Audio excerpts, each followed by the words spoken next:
อันนี้นะมันเป็นหูปล่อเนาะหูปปั้นหูปล่อของ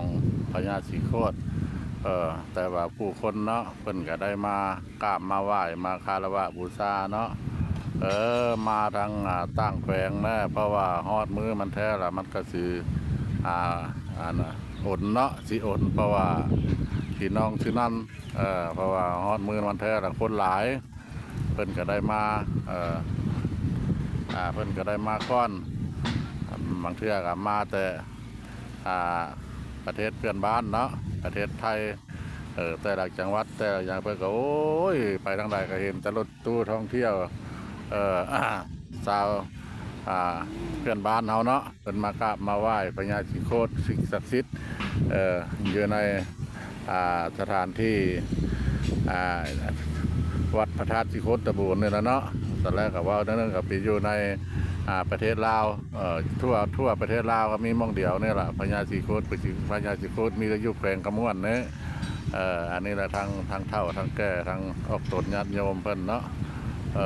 เพิ่นได้มากราบมาไหว้มาขอพรสิ่งศักดิ์สิทธิ์อันนี้แหละคือว่า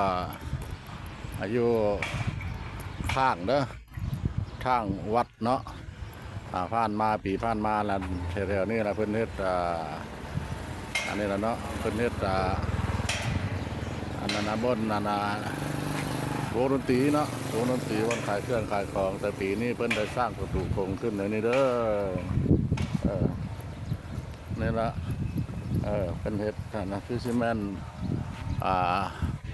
ตอนรับเนาะตอนรับแขกบ้านแขกเมืองภายในหรือต่างประเทศปีผ่านมาแล้วบ่มีเด้อปีผ่านมาแล้วบ่มีแต่ว่ามากราบมาไหว้มาส้มขายเครื่องขายของผ้าเพเนาะแต่ปีนี้เราเพิ่นได้เฮ็ด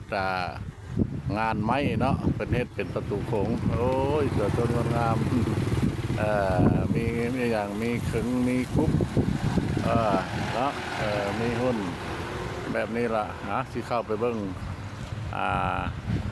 ด้านในเพิ่นเนาะเพิ่นตกแต่งอะไรแน่เพิ่นว่าบุญประทัดศรีโคตรตะบองปีนี้เราถือว่าเพิ่นจะเฮ็ดคึกคืน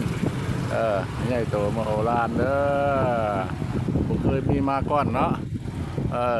ปีใดก็คือเพิ่นที่บ่เท่าปีนี้เนาะ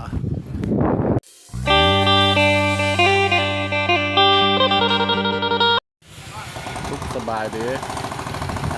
พี่น้องFC ภายในหรือต่างประเทศเนาะมื้อนี้เราเป็นภาพบรรยากาศเนาะยามค่อยค่ำลงแรงเด้อยามค่อยค่ำลงแรงของวันที่3เนาะ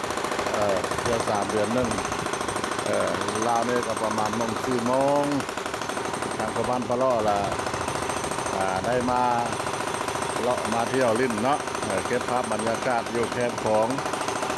ปัจจุบันนี่ละยืนอยู่ในต้นไฮใหญ่นี่ละต้นไฮใหญ่นี่ละอยู่ที่อยู่ที่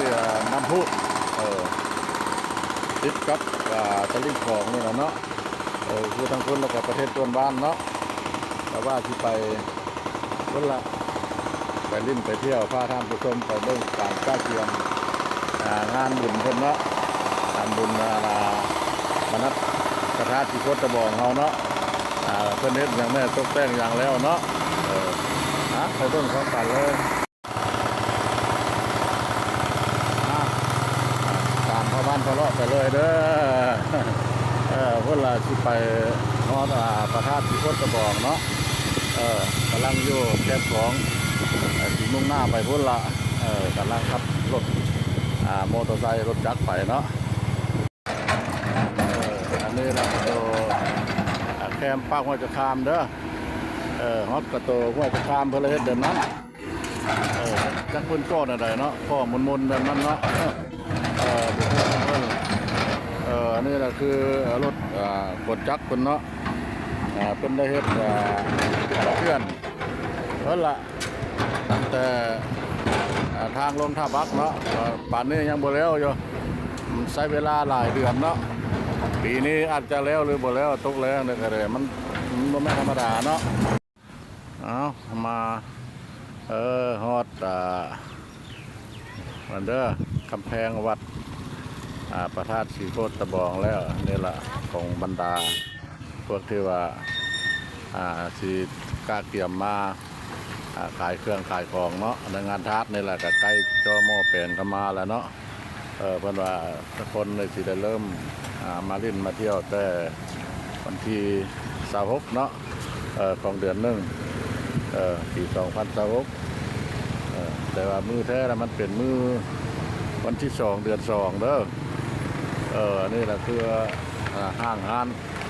ผู้คนกับมาลายแล้วมาลิ้นมาเที่ยวมาลิ้นมาเที่ยวนี่เนาะอะไรเพิ่นกำลังปลูกอยู่เด้อเพิ่นทำด้วยไม้เด้อทำด้วยไม้สีไม้ลายมือเพิ่นสิมาวางแสดง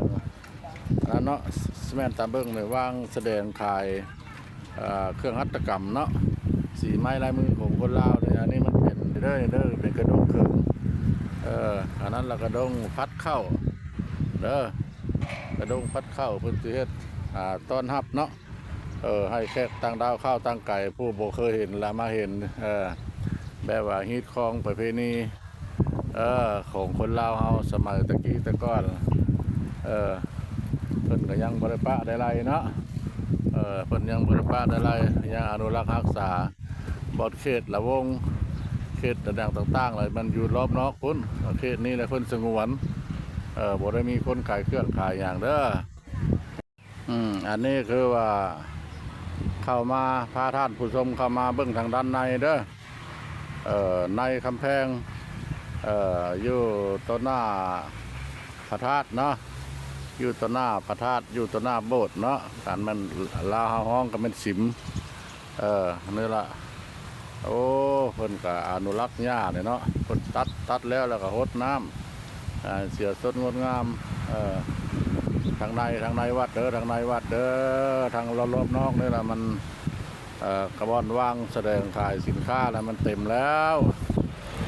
เต็มแล้วอันนี้อยู่ด้านในยังไม่ได้มีอย่างเพราะว่าอันนั้นเนาะ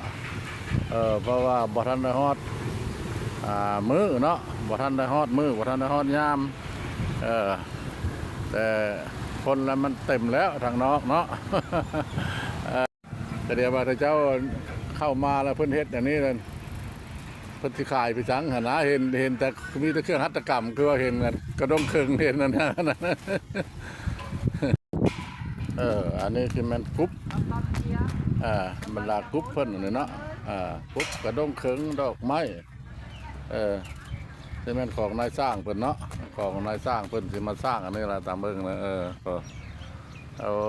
เพิ่นสิย่องประดับประดาอย่างเด้อสิเลาะถามเพิ่นเนาะ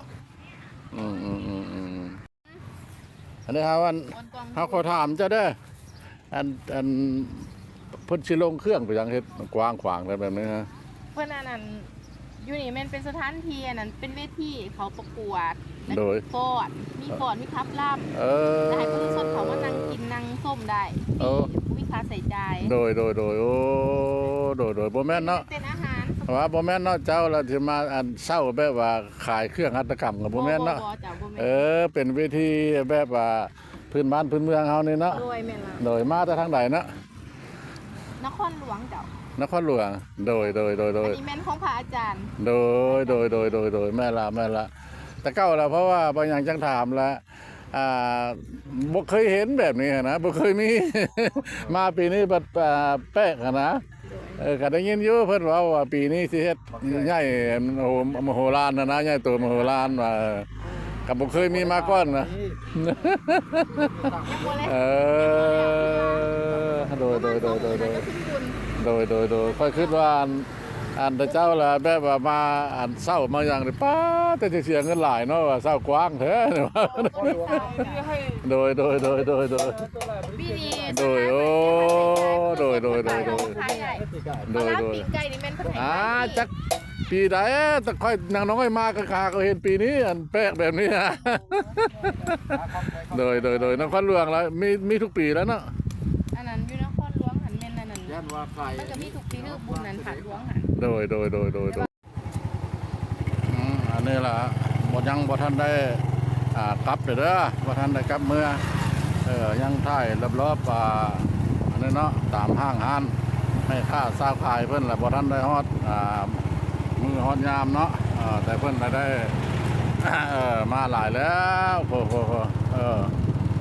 กับวันที่23เนาะแต่ว่าเพิ่นเปิดแท้ๆก็แม่นวันที่2แต่เปิดอันลิ้นธรรมดานี่นะแม่นเพิ่นถือเอาวันที่26แต่นี่หากวันที่23แต่ผู้คนก็มาหลายแล้วโอ้โหมักหน้าหลายตา